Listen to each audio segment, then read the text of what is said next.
Ny 20 marsa lasa teo dia anisy ny hetsika iray izay notanterahany Lycée Privé Aceem sy ny Aceem Business School ary ny Centre Médical Fanasina izay eny Ambotrakely. Famelabelaran sy nampahafantarina tao anatin'izany mahazava-dehibe ny resaka filaminana ara-tsaina sy ara-panahy na ilay antsoina hoe bien-être izay mety hiteraka olana ara-tsaina maro raha tsy misy ao anatin'ny olombelona.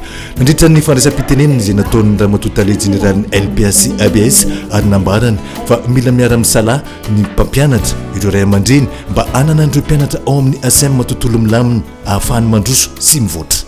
En tant qu'éducateur, nous sommes attentifs à l'environnement dans lequel vous évoluez. Nous sommes conscients des défis qui vous attendent et le chemin ardu que sera le vôtre dès lors que vous aurez fixé respectivement vos objectifs personnels et professionnels. Il relève donc de notre devoir d'éducateur et de réimaginer de déployer les efforts nécessaires pour vous prendre en main à tous les niveaux, pour vous soutenir et vous préparer dans l'enceinte de cet établissement et plus largement au sein du groupe éducatif ACEEM. Tsy ny sarasala kosa ity tompon'andraikitra ity nisaotra manokana ny Centre Médical Fanasina sy ny professeur Nandritra izay nitondra Famelabelaran-kevitra nandritra izany fotoana izany na mahaboasany manodidina izany resaka bien-être sy fahasalamana ara-tsaina izany fa koa misaotra ireo mpiara-miasa rehetra miaraka nanatotosa izao fotoan-dehibe izao. Ce partenariat a rendu possible la présence parmi nous du professeur Nandritra, spécialiste en neuropsychiatrie. Sachez qu'il n'est pas ici pour faire uniquement de la figuration. Il nous fait l'honneur d'une conférence qui promet d'être passionnante et très instructive. Monsieur le professeur, je vous souhaite la bienvenue et je vous adresse au nom de nos étudiants ainsi que de nos établissements mes remerciements pour avoir honoré notre invitation.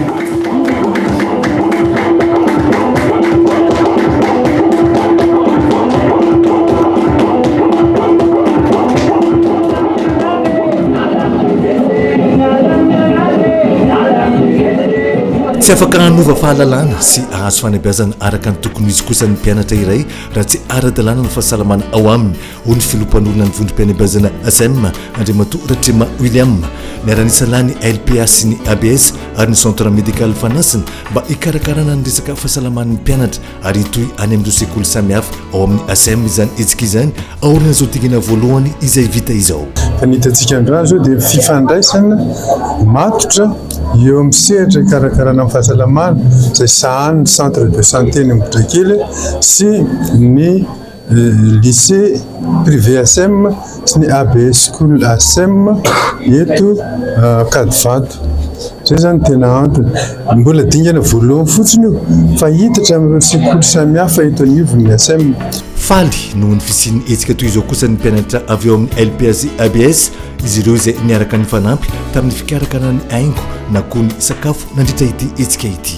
Naomboloa ny hetsika treto ary mahita taratra ny ezaka nataony rehetra sy ny zavatra ny fiara-miasa rehetra sy ny firaisakinan'ny classe de seconde tao amin'ny ACEEM. Hetsika maro moa no niseho nandritra ity andro natokana ho an'ny fikolokoloana ny ara-batana sy ara-tsaina ity tahaka ny fampisehoana vonjy aina izay nataony teo anivon'ny Croix Rouge Madagascar teo koa ny Concours de Bien-Être ho an'ireo mpianatra ka nisy dian'ireo tompon'andraikitra avy amin'ny ACEEM sy ny Centre Médical Fanasina ireo efitrano natokana ho amin'izany.